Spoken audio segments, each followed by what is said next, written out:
بالله من الشيطان الرجيم.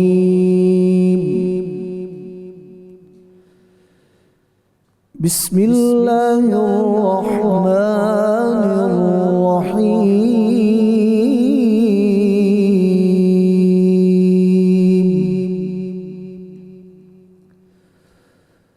ما كان على النبي من حرج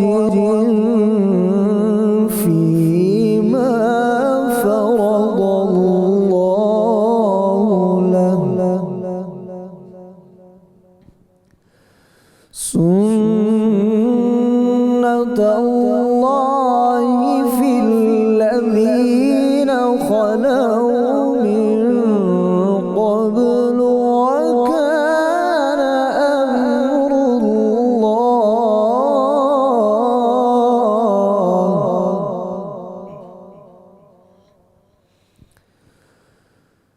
سنة الله في الذين خلوا من قبل وكان أمر الله قدرا مقدورا.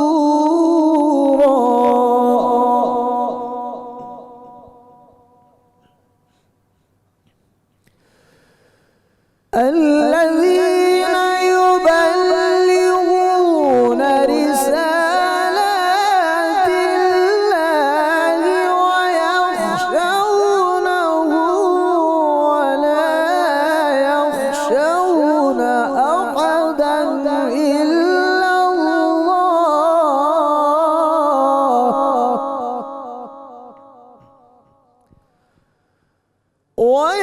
ويخشونه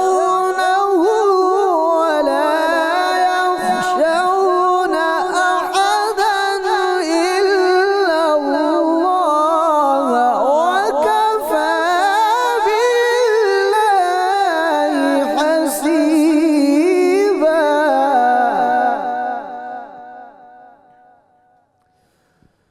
ما كان محمد أبا أحد من رجالكم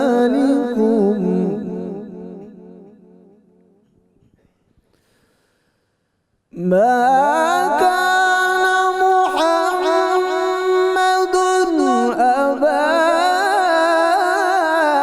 أحد من رجالكم ولكن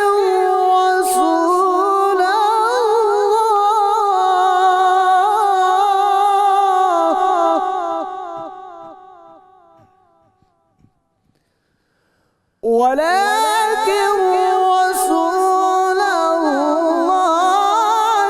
وخاتم النبيين وكان الله بكل شيء عليما.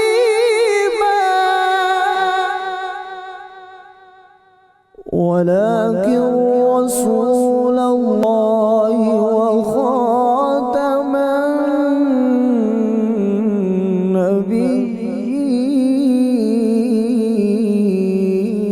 النبيين وكان الله بكل شيء عليما. صدق الله العلي العظيم.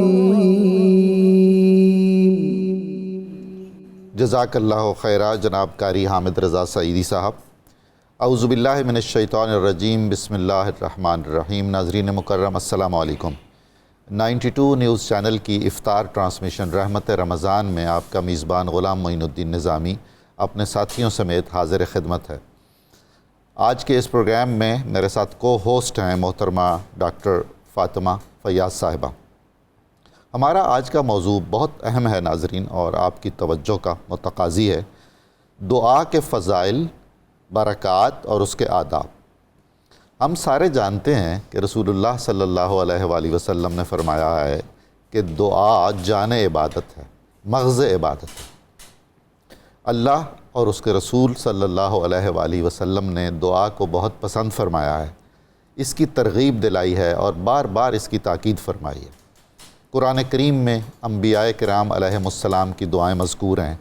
احادیث کے مجموعے جتنے بھی ہیں مستند ترین، ان میں رسول اللہ صلی اللہ علیہ وآلہ وسلم کی پسندیدہ دعاؤں کا ذکر ہے، اور اس کے ساتھ ساتھ کچھ ایسی دعائیں بھی موجود ملتی ہیں جو اللہ کے نبی نے، اللہ کے حبیب نے مختلف اوقات میں صحابہ کرام رضوان اللہ تعالیٰ علیہم اجمعین میں سے بعض افراد کو، بعض خوش نصیبوں کو تاکید فرمائی، تلقین فرمائی ان کی۔ ہماری تاریخ اسلام میں اولیاء کرام کی بعض دعائیں بھی یادگار ہیں اور پورے مجموعے موجود ہیں دعاؤں کے، اہل دل ان سے استفادہ کرتے ہیں۔ ائمہ اہل بیت اطہار کی دعائیں اور ان کی مناجاتیں بھی ہماری تاریخ کا حصہ ہیں اور ہمارے دین اور ہماری روحانیت کا گل سرسبد ہیں۔ دعا مانگنا ایک ایسی طاقت دیتا ہے، روحانی طاقت بھی، دینی بھی، عرفانی بھی اور نفسیاتی بھی۔ جب ہم بے سہارا محسوس کرتے ہیں، یہ دنیا عالم اسباب ہے، اور جب ہم یہ محسوس کرتے ہیں کہ ہمارے اسباب ہمارے کام نہیں آئے، تو پھر ہم مسبب الاسباب کی طرف رجوع کرتے ہیں، اس سے سرگوشی کرتے ہیں، اور اللہ فرماتا ہے کہ جب کوئی مجھے پکارتا ہے، بلاتا ہے، تو میں اس کا جواب دیتا ہوں۔ یہ مسئلہ اس اعتبار سے بھی بہت دلچسپی کا ہے اور بہت اہم ہے کہ ہمیں لگتا ہے کہ ہماری بہت ساری دعائیں قبول نہیں ہوتی ہیں۔ کیا ہمیں دعائیں مانگنی چاہیے، کیا دعائیں نہیں مانگنی چاہیے، یہ بھی بعض اوقات زیر بحث آتا ہے۔ کیا دعا اثر انداز ہوتی ہے ہماری تقدیر پر، اور دعا سے تقدیر بدل سکتی ہے؟ یہ سارے وہ موضوعات ہیں جن پر آج بہت ہم سیر حاصل گفتگو کریں گے۔ ناظرین مکرم، دعائیں قبول نہیں ہوتی بالعموم یہ سنا جاتا ہے۔ ہم میں کیا خامی ہے، کیا خرابی ہے کہ ہماری دعائیں قبول نہیں ہو رہی ہیں؟ ہمیں اپنا احتساب کرنا ہے اور اپنا جائزہ لینا ہے اور اپنے آپ کو بہتر کرنے کی کوشش کرنی ہے۔ اور ہمارے ذخیرہ دین میں یہ بھی بتایا گیا ہے کہ کچھ ایام ایسے ہیں، کچھ مقامات ایسے ہیں، کچھ لمحات ایسے ہیں جن میں دعائیں قبول ہوتی ہیں۔ دعاؤں کی قبولیت کا امکان کئی گنا بڑھ جاتا ہے مقدس مقامات میں، مقدس دنوں میں۔ اس کے حوالے سے ہمارے پاس زیادہ معلومات ہونی چاہیے۔ اس کے علاوہ ایک اور بڑا اہم پہلو ہے جو ہمیں پیش نظر رکھنا ہے دعا کے ضمن میں۔ وہ مسئلہ یہ ہے کہ کچھ ایسے افراد ہیں جو اپنی زندگی کی مختلف کیفیتوں سے گزر رہے ہوتے ہیں اور ان کی دعائیں بہت اللہ تعالیٰ قبول فرماتا ہے۔ وہ کون سے ہیں، کیسے خوش نصیب ہیں وہ، اور کیوں اللہ تعالیٰ نے انہیں یہ شرف عطا فرمایا کہ ان کی دعائیں وہ قبول فرمائے گا؟ اجتماعی دعا کا کیا تصور ہے؟ مصیبت کے وقت دعا کا کیا تصور ہے؟ بغیر کسی تکلیف کے محض حصول خوشنودی خدا اور رضائے مصطفیٰ صلی اللہ علیہ وآلہ وسلم حاصل کرنے کے لیے اور اپنی تسکین قلب حاصل کرنے کے لیے دعا کرنے کا کیا تصور ہے؟ یہ بات چیت آج ہم کریں گے۔ میں درخواست کرتا ہوں ڈاکٹر فاطمہ فیاض صاحبہ سے کہ وہ بھی اپنی حصہ ڈالیں اس گفتگو میں، اور پھر میں مہمانوں کا تعارف کرواتا ہوں۔ جی بالکل، آپ نے بہت سیر حاصل گفتگو کی، اور دعا ایک ایسی نعمت ہے جو انسان اور خدا کے مابین ایک زندہ تعلق قائم کر دیتی ہے۔ دعا انسان کے اندر وہ عاجزی لاتی ہے جو بنیادی طور پر انسان کے خاکی وجود سے مقصود اور مطلوب بھی ہے۔ اور دعا کی اہمیت پر اس سے بڑھ کر اور کیا دلیل ہوگی کہ قرآن مجید کی پہلی سورت میں ایک پوری آیت جو ہے وہ دعا ہے۔ اهدنا الصراط المستقیم، اے اللہ ہمیں سیدھے راستے پر قائم رکھ۔ تو اللہ نے خود ہی قرآن کے آغاز میں ہی ایک دعا ہمیں امر کر دی ہے اور تلقین کر دی ہے۔ اور دعا کے متعلق حضرت عائشہ رضی اللہ عنہا نے تو یہاں تک فرمایا کہ تم اگر بازار اپنے جوتے کا تسمہ تک لینے جاؤ تو دعا کر کے جاؤ، یعنی ہر حال میں انسان کو جو ہے دعا کرنی چاہیے، کیونکہ انبیاء کی سنت بھی ہے۔ اور دعا بہرحال انسان کے اندر وہ عاجزی کا احساس پیدا کرتی ہے جو خدا کے بارگاہ میں اس کو ہونا چاہیے۔ تو انہی تمام حوالوں سے ہم آج انشاءاللہ گفتگو بھی کریں گے۔ ہمارے ساتھ مہمان بھی موجود ہیں۔ بہت شکریہ۔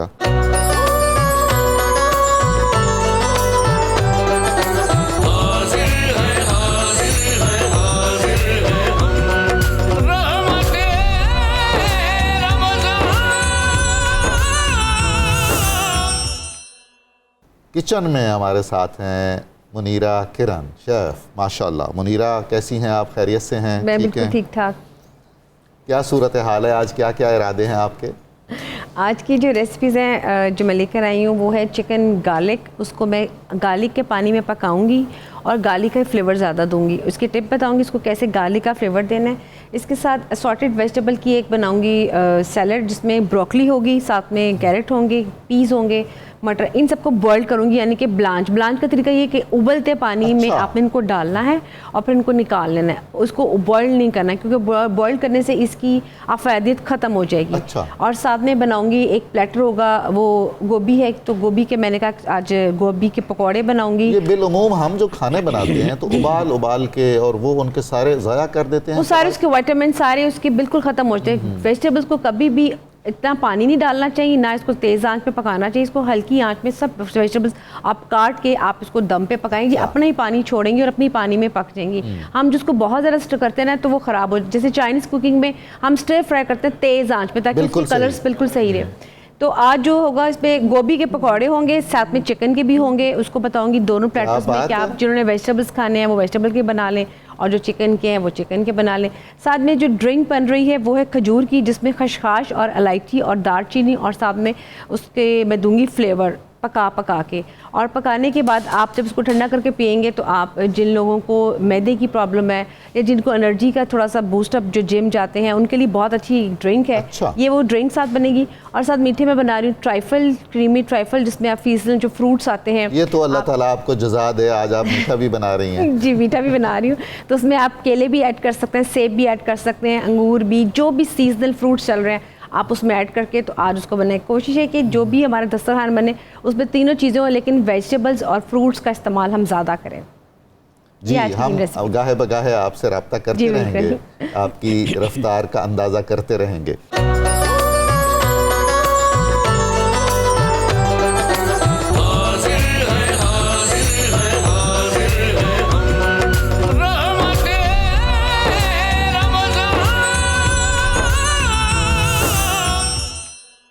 محترم مفتی محمد فاروق صاحب, اسلام کا تصور دعا کیا ہے اور قرآن کریم کی روشنی میں دعا کی اہمیت و فضیلت کیا ہے؟ بسم اللہ الرحمن الرحیم. ڈاکٹر صاحب, انڈرسٹوڈ ہے کہ ہم اللہ تعالیٰ کے بندے ہیں, ہمیں مشکلات پیش آتی ہیں, ہم محتاج ہیں, ہم عاجز ہیں, ہمارے پاس لمیٹڈ سا اختیار ہے.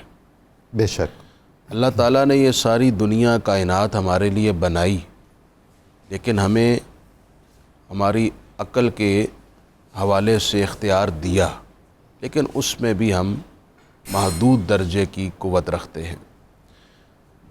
بہت سارے ایسے مواقع ہیں کہ ہمیں اللہ تعالیٰ کی مدد کی ضرورت ہے.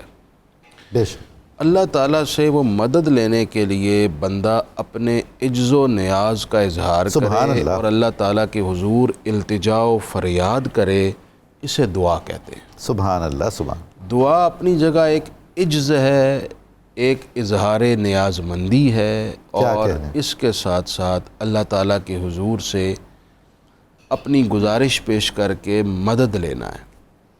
یہ بجائے خود ایک عبادت ہے. واہ. بلکہ یہاں تک فرمایا گیا الدعاء مخ العبادہ, دعا عبادت کا بھی مغز اور روح ہے. واہ.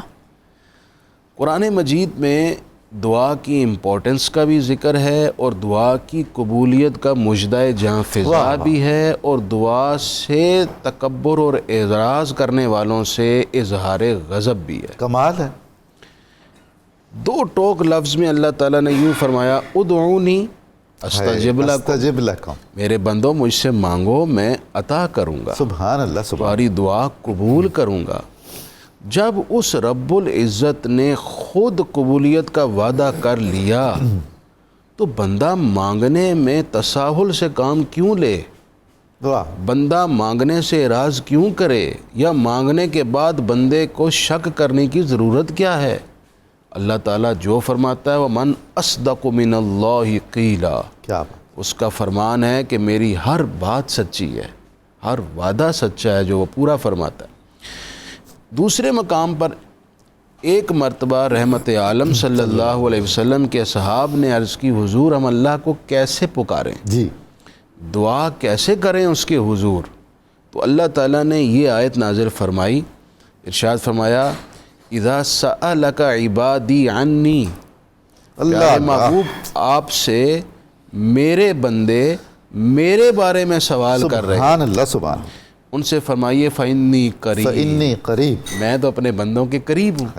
ڈاکٹر صاحب یہاں پر میں ایک حدیث ایڈ کر رہا ہوں، ارشاد فرمائے، اور ایسے الفاظ ہیں واللہ العظیم، ایک مومن، ایک اللہ پر یقین رکھنے والا مسلمان یہ سن کر اس کی روح کے اندر سرشاری کی کیفیت آ جائے گی۔ اللہ اکبر، کیسے غیر معمولی اور عمدہ الفاظ، کیسا مجدہ اور بشارت۔ واہ، رسول اللہ فرماتے ہیں کہ اللہ تعالیٰ نے فرمایا ہے انا معہ اذا دعانی، کہ اللہ جب میرا بندہ مجھ سے دعا کرتا ہے میں اس کے ساتھ ساتھ ہوتا ہوں، سبحان اللہ سبحان اللہ، دعا کرنے والے کو اپنی معیت کی بشارت کمال دے گی ہے، کمال ہے، کہ دعا کرنا کتنا عظیم کام ہے۔ واہ، بندہ مانگ اپنے لیے رہا ہے، لیکن فضل یہ ہوا سب سے پہلے کہ اللہ اس بندے کو بتا رہا ہے میں تو تیرے ساتھ ہوں۔ سبحان اللہ سبحان اللہ، اچھا، پھر آیت مقدسہ جو میں عرض کر رہا تھا، پیش کر رہا تھا، اللہ تعالیٰ نے ارشاد فرمایا میں قریب ہوں، اور جب مجھ سے دعا کرو گے تو میں کیا کروں گا، اذا دعانی، جب بھی تم دعا کرو گے میں تمہیں عطا کروں گا، ہاں ہاں ہاں ہاں، جب جس وقت دعا کرو گے میں عطا کروں گا۔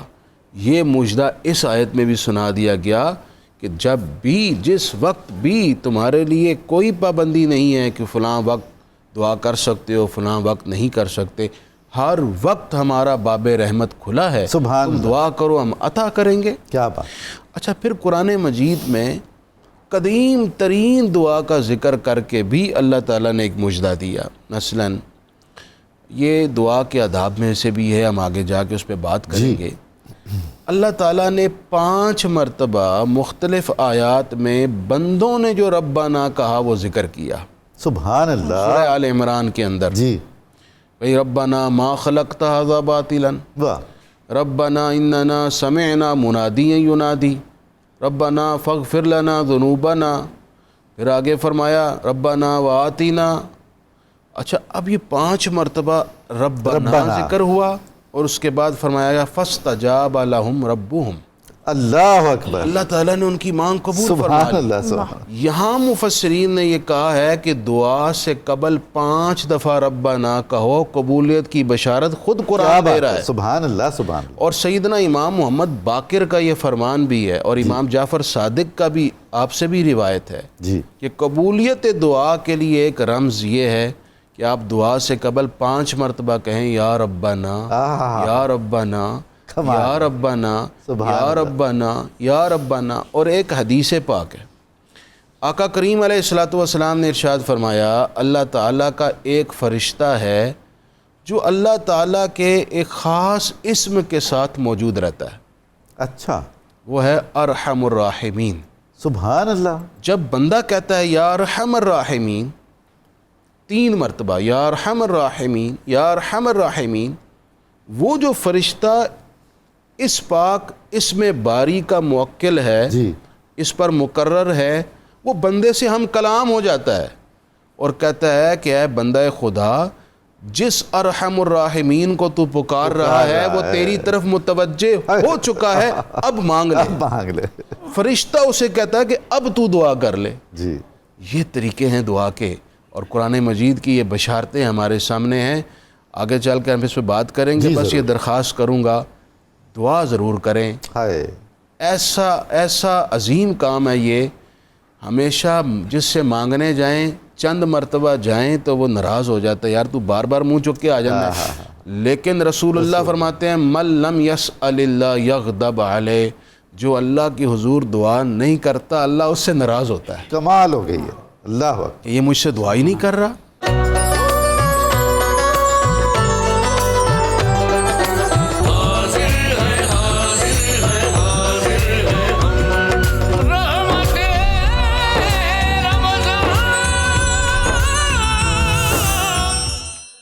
آپ فرمائیے کہ احادیث مبارکہ کی روشنی میں کیا اہمیت ہے اور کیا فضیلت ہے دعا کی؟ بسم اللہ الرحمن الرحیم۔ آپ کے سوال پر بات کرنے سے پہلے مفتی صاحب قبلہ نے جو قرآن مجید کی آیہ مبارکہ تلاوت کی، اس میں ایک بڑی لطیف سی بات ہے، میں چاہتا ہوں کہ پہلے میں وہ عرض کر دوں۔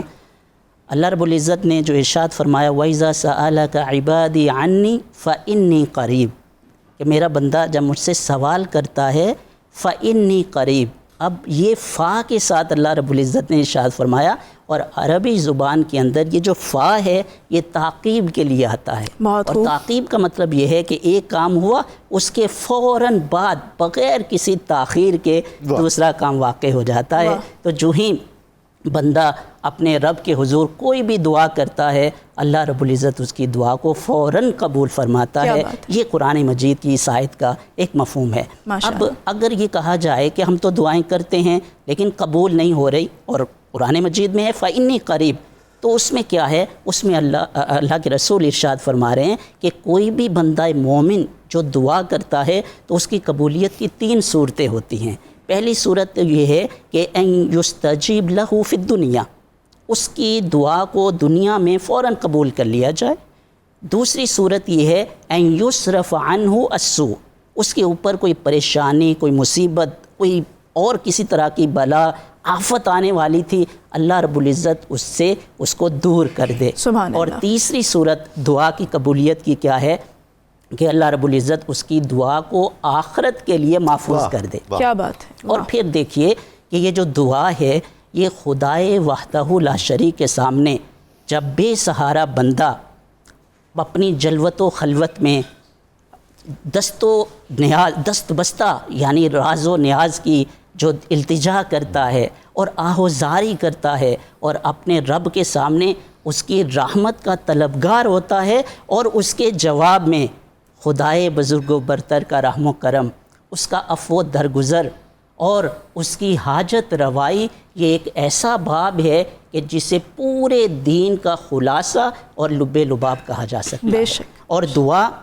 ایک ایسا حصن حسین ہے، ایسا ایک مضبوط قلعہ ہے کہ جس کے حصار میں رہنے والا کبھی ناکام اور نامراد نہیں ہوتا ہے۔ بس انسان کو اور بندہ مومن کو اللہ رب العزت سے مانگنے کا سلیقہ اور اس کا ڈنگ آنا چاہیے۔ اور حضور علیہ الصلوۃ والسلام نے فرمایا الدعاء هو العبادہ، دعا جو ہے یہ عبادت ہے۔ اور پھر آپ نے یہ آیت مبارکہ تلاوت کی وقال ربکم ادعونی استجب لکم، اور پھر ہم رمضان المبارک کی ان پر نور ساعتوں میں اللہ رب العزت کے ہاں دعا کریں، اور خاص طور پر جب رسول اللہ صلی اللہ علیہ وسلم ارشاد فرما رہے ہیں ثلاثۃ لا ترد دعوتہم، تین لوگ ایسے ہیں جن کی دعا کبھی رد نہیں ہوتی ہے، اور ان میں آپ نے فرمایا الامام العادل، ایسا حکمران جو انصاف کی فراہمی کو یقینی بناتا ہے۔ کیسی اچھی بات۔ اور پھر آپ نے فرمایا والصائم حتی یفطر، اور روزہ دار جب وہ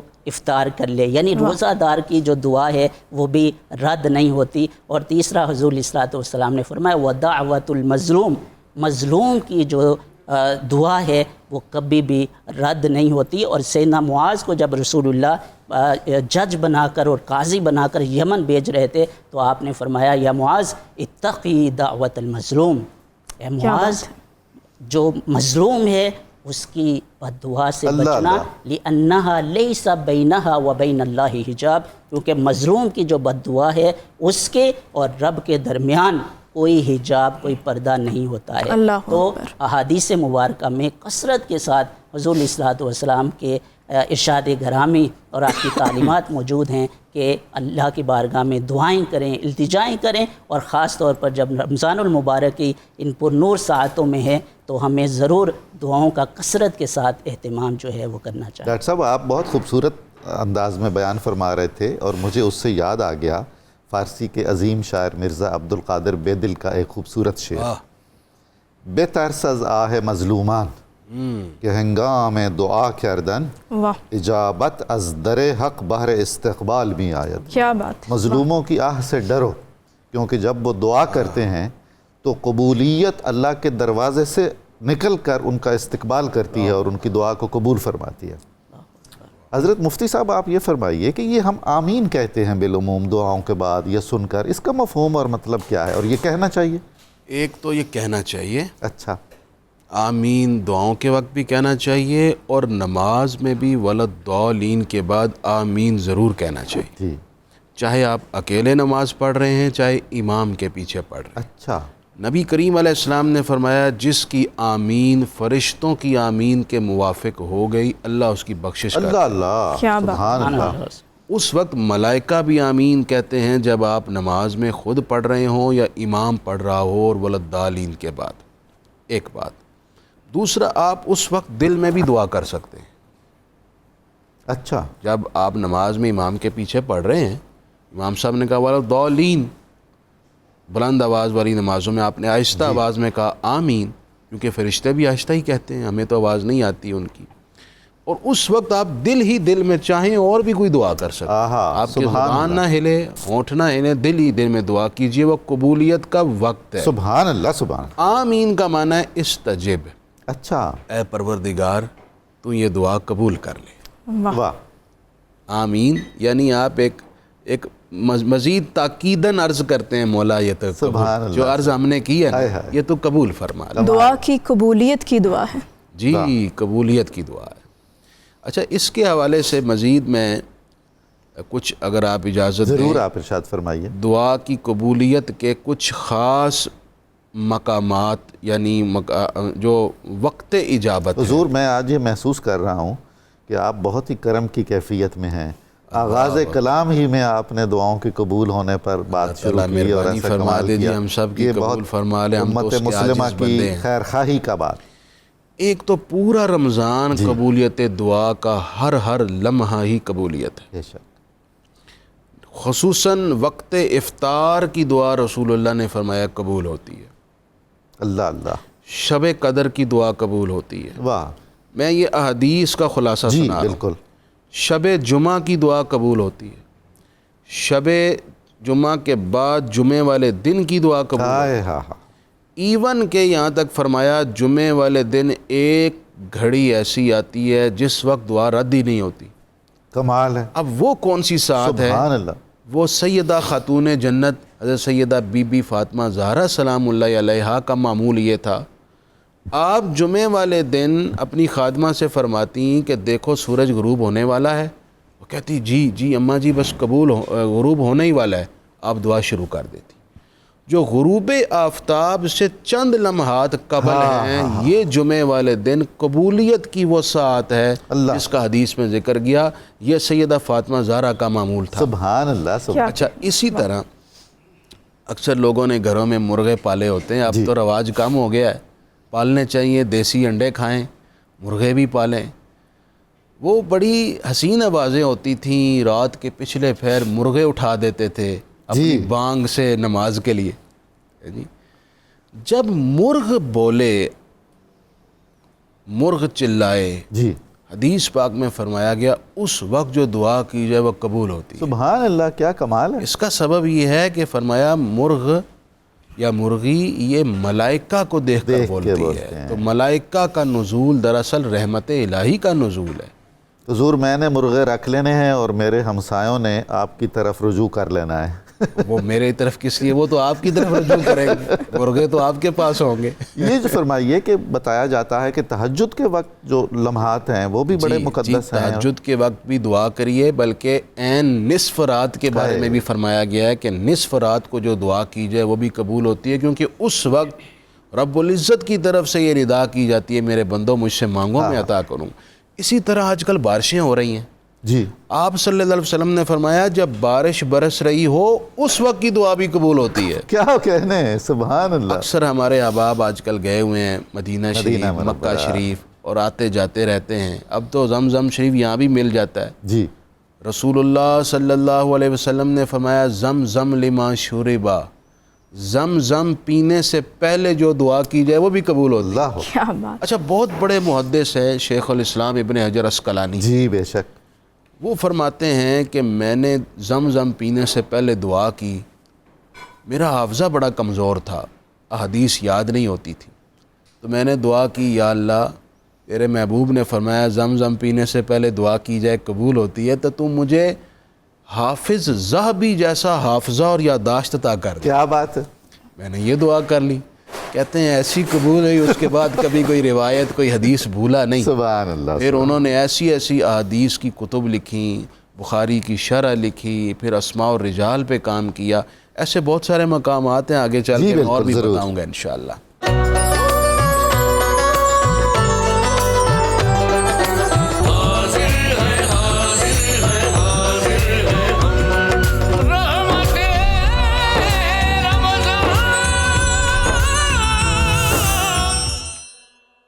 جناب مفتی فاروق صاحب، دعا کرنے کے آداب کیا ہیں، اور اس میں خشوع خضوع ہونا، یقین ہونا، اور بہت عاجزی اور انکسار ہونا، الہا ہونا، یہ کیا؟ جی یہ سارے ہی آداب ہیں جی جو آپ نے ذکر فرما دیا، بہت ضروری ہیں یہ سارے اپنی اپنی جگہ پر۔ ایسا ہی ہے، اخلاص تو یہ ہر عمل کی کنجی ہے، بغیر اخلاص تو کوئی عمل قابل قبول نہیں۔ اس لیے دعا میں بھی سب سے زیادہ ضروری ہے اخلاص۔ بندہ اپنے رب کریم کے حضور اپنے دل سے دعا کرے۔ عمومی طور پر ایک رویہ ہمارے ہاں یہ ہے کہ ہم دعا کرتے ہوئے یا تو وہ الفاظ ادا کرتے ہیں جن کا ہمیں معنی ہی نہیں پتہ، جیسے عربی دعائیں ہم پڑھتے ہیں، لوگ طواف میں دعائیں پڑھ رہے ہوتے ہیں کتاب سے دیکھ کے۔ اب جب آپ کو پتہ ہی نہیں کہ اس کا معنی مفہوم کیا ہے، میں کیا مانگ رہا ہوں، تو اس کا مطلب ہے وہ آپ کے دل کی آواز نہیں ہے، محض آپ ایک کاپی کر رہے ہیں، رسم پوری کر رہے ہیں، دل سے آپ وہ اپنے رب کے حضور اپنی معروضات پیش ہی نہیں کر رہے۔ تو یہ اخلاص کے بھی منافی ہے، کیونکہ جب آپ کی دل کی آواز ہی نہیں تو وہ اخلاص کیسے ہو سکتا ہے؟ حضور میں اپنی مادری زبان میں دعا کر سکتا ہوں؟ کسی بھی لینگویج میں دعا ہو سکتی ہے، اور میں یہ عرض کروں ڈاکٹر صاحب زبان نہ بھی ہو تب بھی دعا ہو سکتی ہے۔ واہ واہ واہ، سبحان اللہ۔ جس سے مانگ رہے ہیں وہ تو دل کے احوال سے واقف ہے، سبحان اللہ، سبحان آپ کے دل میں کیا چل رہا ہے، آپ آنکھیں بند کر کے زبان بند کر کے بھی عرض کر رہے ہیں تو وہ سن رہا ہے، وہ جانتا ہے کہ آپ کیا مانگ رہے ہیں، وہ عطا فرمائے گا۔ تو پہلی بات تو یہ ہے۔ دوسری بات یہ ہے، کوشش یہ کی جائے دعا کرتے وقت جی کہ آپ اپنے آپ کو عاجز، اپنے آپ کو گناہگار، اپنے آپ کو خطا کار سمجھ کر اپنی ذات پر کوئی آنسو بہائیں۔ اگر ایک بھی آنسو نکل آیا آپ کی دعا قبول ہو جائے گی۔ رحمت دو جہاں صلی اللہ علیہ وآلہ وسلم کی مجلس سجی ہے جی، تو ایک صاحب حضور کی گفتگو سن کر رونے لگے اور ان کی آنکھ سے آنسو نکل آیا، تو حضور علیہ الصلوۃ والسلام نے ارشاد فرمایا کہ اس ایک شخص کے آنسو کو اللہ نے اتنا پسند کیا ہے کہ اس کی وجہ سے سب کی دعائیں قبول ہو گئی ہیں۔ سبحان اللہ، کیا بات، اور مجلس میں بیٹھے ہر شخص کی بخشش کر دی گئی ہے۔ اللہ اکبر۔ تو یہ جو عمل ہے کہ آپ کا رونا، آپ کا گریہ و زاری کرنا، یہ بھی اللہ تعالیٰ کے ہاں محبوب ہے اور آداب دعا میں سے ایک ہے۔ اسی طرح دعا کرتے ہوئے آپ اللہ تعالیٰ کے حضور اس امید سے دعا کریں کہ وہ مجھے عطا فرمائے گا۔ اگر آپ کو دینے والے پر یقین ہی نہیں تو عطا کیا ہوگا؟ بے شک بے شک، یہ یقین لازم ہے۔ رسول اللہ صلی اللہ علیہ وسلم فرماتے ہیں کہ خود رب العزت نے یہ بات ارشاد فرمائی، یہ حدیث قدسی ہے، بخاری میں بھی موجود۔ اللہ تعالیٰ نے ارشاد فرمایا انا عند ظن عبدی بی، میں اپنے بندے کے گمان کے مطابق اسے عطا کرتا ہوں۔ اللہ اللہ اللہ اللہ، جیسا اس کا گمان ہوگا ویسی ہی میری عطا ہوگی۔ اور یہ بھی بات ضرور ذہن میں نشین رکھنی چاہیے کہ اللہ تعالیٰ کے حضور جو بھی آپ دعا کرتے ہیں نا، رد کوئی نہیں ہوتی۔ واہ، اس دعا کے عطا کرنے کے انداز ڈیفرنٹ ہوتے ہیں۔ حدیث پاک میں 3 زاویے بتائے گئے ہیں دعا کی قبولیت کے۔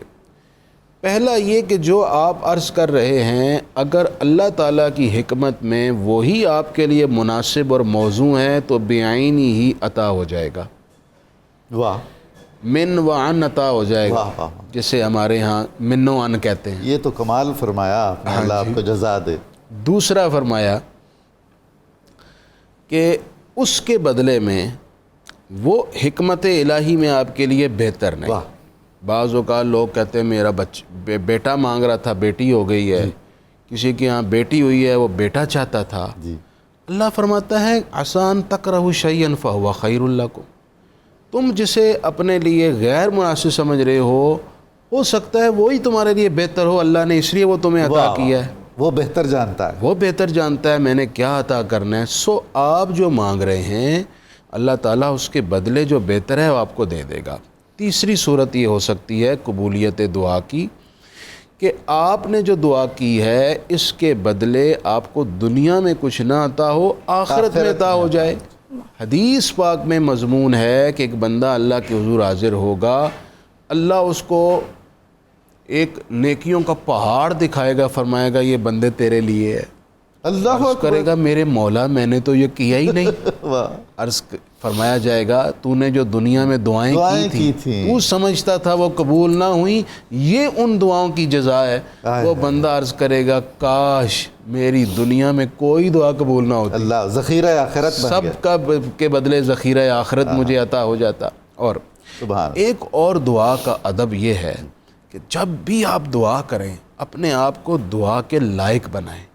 جس بارگاہ میں آپ حاضر ہونے لگے ہیں اس بارگاہ کے لائق سبحان اللہ. یعنی آپ وضو کریں، آپ پاک صاف ہوں، اچھی جگہ بیٹھے ہوں اور اللہ تعالیٰ کے حضور جو ماحول دستیاب ہے میں اسی کی بات کر رہا ہوں. بالکل اس طرح میں آپ سے یہ بالکل نہیں تقاضا کر رہا کہ آپ 2 لاکھ 4 لاکھ خرچ کریں اور مکہ شریف جائیں اور وہاں جا کے دعا کریں، اگرچہ وہ بھی سعادت کی بات ہے، بے شک، لیکن آپ کے پاس جو دستیاب اسباب ہیں اس کے اندر رہ کر آپ اپنے آپ کو اس کی بارگاہ کے لائق بنا کر حاضر ہوں اور دعا کیجیے.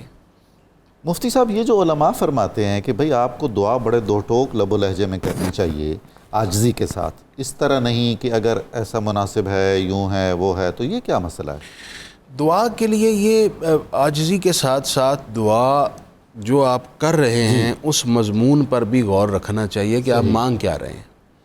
مثلا ایسی چیز نہ مانگیے کہ جو غیر مناسب. واہ، اچھا غیر مناسب کیا ہے؟ اب 2 زاویے ہیں، میں دونوں پہ مختصر بات کروں گا. ایک عبداللہ بن مغفل صحابی پاک ہیں، انہوں نے دیکھا میرا بیٹا دعا کر رہا ہے، اچھا، اور بیٹا دعا یہ کر رہا ہے کہ یا اللہ مجھے جنت دے اور جنت کے اندر ایک وائٹ کلر کا محل عطا فرما، اور جب میں جنت کے اندر داخل ہوں تو وہ میرے رائٹ سائڈ پر آتا ہو. اس طرح کی کنڈیشنز لگا کر وہ جنت میں محل مانگ رہے ہیں. اگرچہ یہ اللہ تعالیٰ سے کی ذات کی قدرت میں داخل ہے، وہ بعید نہیں ہے کہ وہ یہ نہ دے سکے، اس کی قدرت میں سب داخل ہے، لیکن اس انداز کو مناسب خیال نہیں کیا آپ کے والد نے. اور صحابی رسول نے کہا بیٹا یہ دعا نہ کرو، دعا یہ کرو کہ اے میرے مولا جو میرے لیے تو مجھے جنت عطا فرما اور دوزخ سے اپنی پناہ عطا فرما. جنت میں داخل ہو جانا ہی بہت بڑی نعمت ہے، یہ آپ نے ان کی توجہ دلوائی. دوسرا اس کا زاویہ بڑا ہی مختصراً یہ ہے، قرآن نے کہا ادعوا ربکم تضرعا وخفیہ، کہ اپنے رب کو عاجزی انکساری سے اور آہستہ سے پکارو. یعنی یہ کہ آپ سپیکر لگا کے بہت اونچی اونچی دعائیں چیخو پکار کے ساتھ کریں، یہ اس ذات کے شیان شان نہیں ہے. وہ تو آپ کے دل کے احوال کو جانتا ہے. آپ آہستہ بولتے ہیں تب بھی وہ پکار سنتا ہے. اسی لیے تو وہ آیت اتری تھی اذا سألک عبادی عنی فإنی قریب، کہ جب میرے بندے میرے بارے میں پوچھ رہے ہیں کہ ہم اونچا بول کر اللہ تعالیٰ کو کہ حضور دعا کریں یا آہستہ، تو حضور علیہ السلام پر یہ آیت اتری کہ اللہ فرما رہا ہے میں بہت قریب ہوں تمہارے، مجھے چیخ چیخ کر بلانے کی ضرورت نہیں ہے. تو آپ نارمل انداز میں اپنے نارمل والیوم کے اندر اللہ تعالیٰ کے حضور فریاد کریں.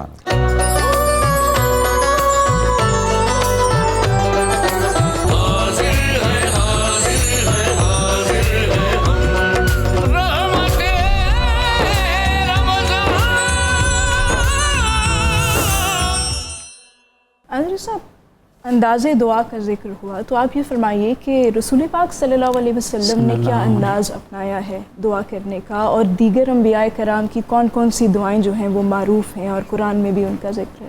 جی پہلی بات تو یہ سمجھیے کہ دعا جو ہے وہ اپنی حیثیت کے اعتبار سے 4 طرح سے ہے. جی، ایک وہ دعا ہے جو فرض دعا ہے، اسی میں جو مسنون دعائیں اور رسول صلی اللہ علیہ وسلم کی دعائیں ہیں وہ بھی اس میں انکلوڈ ہو جائیں گی. اچھا، فرض دعا کا مطلب کیا ہے کہ جو دعا جس کا اللہ رب العزت نے اپنے نبی کو حکم دیا کہ اپنی نافرمان امت کے لیے دعا کریں، درست، اس کی ہلاکت کے لیے جو کی. تو یہ تو ایک ہوگی فرض دعا. دوسری دعا ہے جو واجب دعا ہے, اور وہ دعا ہے جو وطروں میں دعائے قنوت کی جاتی ہے. اور پھر تیسری جو ہے وہ دعائے مسنونہ ہے, جس کا آپ نے کہا کہ حضور علیہ الصلوۃ والسلام کی جو مسنون دعائیں ہیں, جو حضور علیہ الصلوۃ والسلام کی سنت سے ثابت ہیں, وہ دعائے ماثورہ یا دعائے مسنونہ ہیں. جیسے نماز میں تشہد کے بعد درود و السلام کے بعد جو دعا کی جاتی ہے, رب اجعلنی مقیم الصلاۃ ومن ذریتی ربنا وتقبل دعا ربنا اغفر لی ولوالدی وللمؤمنین یوم یقوم الحساب. کتنی جامع اور ایک کمپریہنسو دعا ہے, جس کے اندر انفرادی دعا بھی ہے, اور پھر دعا دو طرح سے انفرادی بھی ہوتی ہے اور اجتماعی بھی ہوتی ہے. انفرادی دعا کے اندر جو بندہ مومن ہے وہ متکلم کے صیغے کے ساتھ, یعنی انڈیویجولی اپنے لیے مغفرت کی, کامیابی اور کامرانی کی اور اصلاح احوال کی دعا کر رہا ہوتا ہے. لیکن اجتماعی دعا کے اندر پوری امت کو دعا کے اندر جو ہے وہ شامل کیا جاتا ہے. اس میں اجتماعی شان جو ہے وہ مضمر ہے. اور پھر والدین کے لیے دعا تو جو ہے نماز میں شامل کی جا رہی ہے. اور پھر یہ دیکھیے کہ جن لوگوں کی دعا قبول ہوتی ہے, اس میں اللہ کے رسول فرما رہے ہیں کہ جو والد کی دعا ہے اپنی اولاد کے حق میں, اس کو بھی قبول کیا جاتا ہے. اب ایک چیز یہاں پہ غور کریں کہ جن لوگوں کی دعاؤں کی قبولیت کے حوالے سے احادیث مبارکہ میں آ رہا ہے, ان میں آپ دیکھ رہے ہیں کہ ایک چیز وہاں پہ کامن آ رہی ہے, اور وہ یہ ہے کہ جو مشقت اور پریشانی کو برداشت کر رہے ہیں اور اس حالت میں دعا کر رہے ہیں, اس کی دعا کو قبولیت کا درجہ دیا جا رہا ہے. صابرین کی دعا. بالکل. صائم کی بات ہوئی, روزہ دار کی دعا قبول ہوتی ہے. تو روزہ دار بھی ایک مشقت کے مرحلے سے گزرتا ہے, سارا دن بھوک پیاس اور دیگر چیزوں سے جو شریعت نے منع کی اسے اپنے آپ کو اوائڈ کرتا ہے. اور اسی طرح عادل حکمران کی بات کی کہ اس کی دعا قبول ہوتی ہے, کیونکہ انصاف کی فراہمی یہ کوئی آسان عمل نہیں ہے, اور پورے معاشرے کی جو تعمیر و ترقی ہے اس کا دار و مدار جو ہے وہ انصاف کے اوپر ہوتا ہے. اور پھر والد کی دعا کی بات کی اس لیے کہ والد بھی جو ہے اپنی اولاد کی تربیت کے لیے اور اس کی پرورش کے لیے کتنی اس کو مشقت برداشت کرنا پڑتی ہے. اس لیے رسول اللہ فرما رہے ہیں کہ والد کی جو دعا ہے وہ بھی اس کے حق میں قبول ہوتے ہیں. اور آخری چیز جو ہے وہ دعائے عبادت ہے, کیونکہ دعا اٹ سیلف بھی تو ایک عبادت ہے. اسی مقصد کے لیے کوئی طلب نہیں ہے, صرف جو صلحاء اور عرفاء کی دعا ہے دعائے عبادت. اور پھر یہ دیکھیے کہ یہ تو دعا کی قبولیت اور عدم قبولیت یہ تو کنسرن بنتا ہی نہیں ہے, کیونکہ جب دعا عبادت ہے تو پھر قبول ہوئی نہ قبول ہوئی تو یہ تو اللہ رب العزت کے پاس ہے, اس کی کام ہے نا. ہر ایک کی اپنی ذمہ داری ہے. بندہ مومن کی ذمہ داری کیا ہے؟ وہ دعا کرے, اور اللہ رب العزت اس کی قبولیت. پھر دیکھیے اب اس بنیاد پر عبادت کو ترک تو نہیں کر دیا جاتا کہ چونکہ میں عبادت کر رہا ہوں تو یہ عبادت قبول ہوگی یا نہیں ہوگی, یا عبادت قبول نہیں ہو رہی تو میں اس عبادت کو ترک کر دوں. ایسا تو نہیں ہوتا. بالکل اسی طرح دعا کو اس وجہ سے ترک نہیں کیا جا سکتا کہ آپ یہ کہیں کہ میری دعا قبول نہیں. بہت خوب, بہت عمدہ. ناظرین مکرم, ہمیں جوائن کیا ہے علامہ بدر الزمان قادری صاحب نے. میں خوش آمدید کہتا ہوں, آپ کا شکر گزار ہوں, آپ تشریف لائے. حضور والا, مقدس مقامات میں اگر دعائیں کی جائیں تو ان کی قبولیت بڑھ جاتی ہے, زیادہ امکان ہوتا ہے؟ جی بہت شکریہ ڈاکٹر صاحب. یہ تو ایک طے شدہ بات ہے کہ جب جگہ بدلتی ہے تو احکامات بھی بدل جاتے ہیں, اور جو ہم مقدس, آپ دیکھیے گھر میں نماز پڑھنے کا اجر اور ہے, اور مسجد میں پڑھنے کا اجر اور ہے, بیت المقدس میں تشریف لے جائیں تو اجر اور ہے, بیت اللہ میں جائیں تو 1 لاکھ تک ہے, مسجد نبوی پہ تشریف لے جائیں تو 50,000 ایک نماز کا اجر ہے. اس کا مطلب ہے کہ جو آپ مقدس مقامات کی بڑھتے چلے جائیں گے, اجر و ثواب بڑھتا چلا جائے گا. اور ہمارے صلحاء کا اور اسلاف کا یہ طریقہ کار رہا ہے کہ دعاؤں کے لیے وہ اولیاء کے مزارات پر بھی تشریف لے جاتے ہیں, وہاں بھی حاضری دیتے ہیں, ان کے توسل سے دعا مانگتے ہیں. اور زکریا علیہ السلام نے بھی دعا مانگی, وہ قرآن کریم کے اندر پورا تفصیل سے واقعہ آتا ہے. حدیث پاک میں آتا ہے دعا مخ العبادہ, دعا عبادت کا مغز ہے. اور آپ دیکھیے کہ ایک لفظ مغز, برین جو ہے, اتنا کمپریہنسو ورڈ ہے, اتنا کمپریہنسو لفظ ہے کہ ہم اس کو سوچ نہیں سکتے. آپ کا برین آپ کی پوری باڈی کو کنٹرول کرتا ہے. اگر کوئی ایک حصہ برین کا کام چھوڑ دے تو باڈی کا پورا آرگن پیرالائز ہو جاتا ہے. اس کا مطلب اگر پورا برین ہی نہیں ہے تو پوری باڈی آپ کی بیکار ہے. آپ کی عبادت و ریاضت جو ہے اور جو کچھ آپ نے کہا اور عبادت کرتے رہے. جب دعا کا وقت آیا تو ہم اس میں کوتاہی یا غفلت برتتے ہیں, یہ اٹھ جاتے ہیں. تو دعا جو ہے عبادت کا مغز ہے.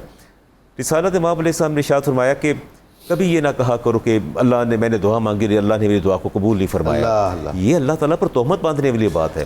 اللہ تعالیٰ فرماتا ہے کہ مجھے تو حیات ہی جب بندہ میرے سامنے ہاتھ پھیلاتا ہے اور دست دامن طلب دراز کرتا ہے اور میں اس کی بات کو نہ سنوں. حدیث قدسی ہے, عطا نہ کروں. ہاں بالکل, عطا نہ کروں. اچھا, آپ نے فرمایا کہ جب پوچھا یا رسول اللہ پھر کیسے ممکن ہے ہم دعا مانگتے ہیں تو بسا اوقات اس کا قبولیت کا پتہ نہیں چلتا یا بسا اوقات نہیں بھی آتی, قبولیت کا سندیسہ یا پیغام نہیں آتا. آپ نے 3 پہلو ایسے ہیں. پہلا پہلو تو یہ ہے کہ اگر دعا بندے کے حق میں بہتر ہوتی ہے تو اللہ تعالیٰ فوراً قبول فرما کے اس کو عطا فرما دیتا ہے, اور اگر وہ اس کے حق میں بہتر نہیں ہوتی اللہ تعالیٰ سے قیامت تک مؤخر فرما دیتا ہے. اور تیسری بات آپ نے فرمائی کہ اگر دعا اللہ فوراً قبول نہ فرمائے اس پر آنے والی کسی مصیبت کو ٹال دیتا ہے. اور مجھے وہ حدیث پاک یاد آتی جب سیدنا عمر فاروق عمرہ کے لیے تشریف لے جا رہے تھے اور وہاں آپ نے میرے نبی کریم علیہ السلام ارشاد فرمایا کہ عمر اشرکنا فی دعائی کا یا اخی, میرے بھائی ہمیں اپنی دعاؤں میں یاد رکھنا. اب میں جب حدیث کو پڑھتا یا پڑھاتا ہوں تو میں حیران ہوتا ہوں کہ کیسے ممکن ہے کہ اللہ کے رسول کو ہماری دعاؤں کی حاجت ہے. ممکن نہیں, بلکہ ہمیں محتاجی اور احتیاج تو اللہ کے رسول کی دعاؤں کی ہے. اور آپ نے پیغام دیا اور سیدنا عمر فاروق فرماتے ہیں کہ خدا کی قسم میری پوری دنیا کی نعمتیں اور اعمال میزان کے ایک پلڑے میں ہو, اور رسالت امام علیہ السلام کا یہ فرمانا کہ میرے بھائی مجھے اپنی دعاؤں میں یاد رکھنا ہے, ایک میزان کے ایک پلڑے میں ہو تو یہ پلڑا بھاری ہوگا.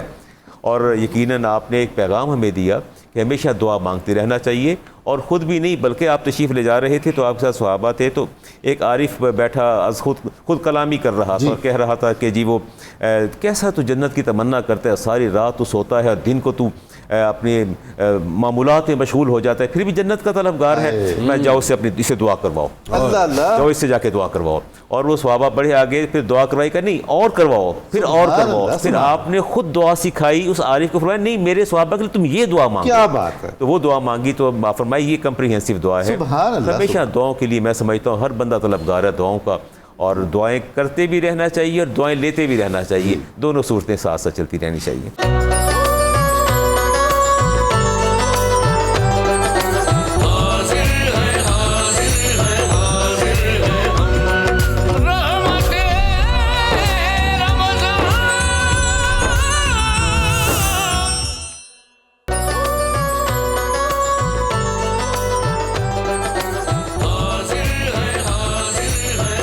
محترم ناظرین, 92 نیوز چینل کی افطار ٹرانسمیشن رحمت رمضان میں آپ کو خوش آمدید کہتا ہوں.